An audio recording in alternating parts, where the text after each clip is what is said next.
hicho kipindi Ally Kamwe anasema kwamba anawajua wasemaji 20 Tanzania ambao walikuwa anawafahamu kama ni mashabiki wa Yanga. Sasa yawezekana labda na ndio maana Ahmed Ally akahusishwa pia. Ally Kamwe kwa haraka nyewe mjue yule ni mwandishi wa script writer yule. Hiyo ni fani yake. Ndio maana Kanumba alimpa $600,000. Yule script writer. Kwa sasa anaangalia kulingana na mienendo ya Simba inavyoenda. Yaani wao baada ya kufuatilia mambo yao wanafuatilia sisi. Wanaangalia. Kwa hiyo anatuandikia script, kuna jasusi. Tunahiyo 18. Ndio maana Kanumba alimpa $600,000. Kuna ana furaha. Wewe mtangazaji sema kwenye TV yako anafunguka.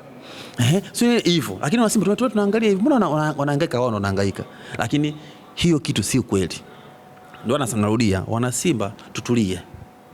Tufocus na timu yetu. Sisi wenyewe tukatengeneza miswada. Tukawaathiri wale, lakini sisi tukiwaathiri wale wataenda wapi? Hivi nazungumza hapa. Wataenda wapi kivipi? Hivi nazungumza hapa. Ile jengo lao ile kwa hapa. Inataka ipite barabara pale, hakuna Muhimbili pale. Itanuliwe. Sasa hiyo tuanze na hali mbaya sasa hivi. Sasa kama mwana Simba akasema baadaye lile jengo lao lile la nyuma mwiko inataka kituo cha mwendokasi kitanuliwe. Hawana hapa kukaa. Kwa hiyo siku hata akienda tamkulima kilima tu chwa umeona wataamini. Kwa hiyo mambo ya mpira, yani mambo ya mpira bwana. Watu wanaanza kupanda njegele pale. Kwa hiyo sasa tunasema bwana lile jengo lao nyuma mwiko linatanuliwa eneo la mwendokasi. Kesho asubuhi akapita mama tu akalima tu njegele. Kaka wale wanafukuzana wote. Wewe ufai. Hamna yule alifanya. Timu ya nani? Timu ya nani? Lakini sisi tumekaa kimya. Tunajua kufanya vitu vyote. Tunajua. Na sisi ndo master.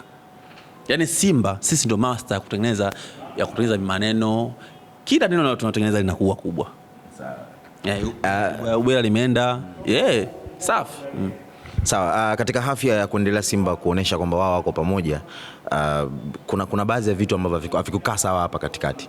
Tuliona wakina JB 64 na kamati ile ya masaa 72 wakamwambia Mo atoke na nini, sio tunampa hivi sio nini. Baadaye tukaona na places zingine Mangungu tena huko, yani inaonekana kabisa kuna watu si wa Mangungu, kuna watu wa nani, ni kama vile mvurugano fulani ulitokea. Binafsi yako tu wewe kama ukiwa mtu ambaye sija kuona kwenye hayo matukio, haujashiriki, hem tuambie nafasi yako wewe, ukiangalia haya mambo, chanzo chake kilikuwa ni nini hasa? Tuambie tu ni chanzo ambacho labda wewe unakifahamu. Kwa nini ilikuwa vile? Maana ukisema influencers of Simba wewe pia upo, lakini hukuonekana kwenye yale maeneo, hukushiriki kwenye yale maeneo.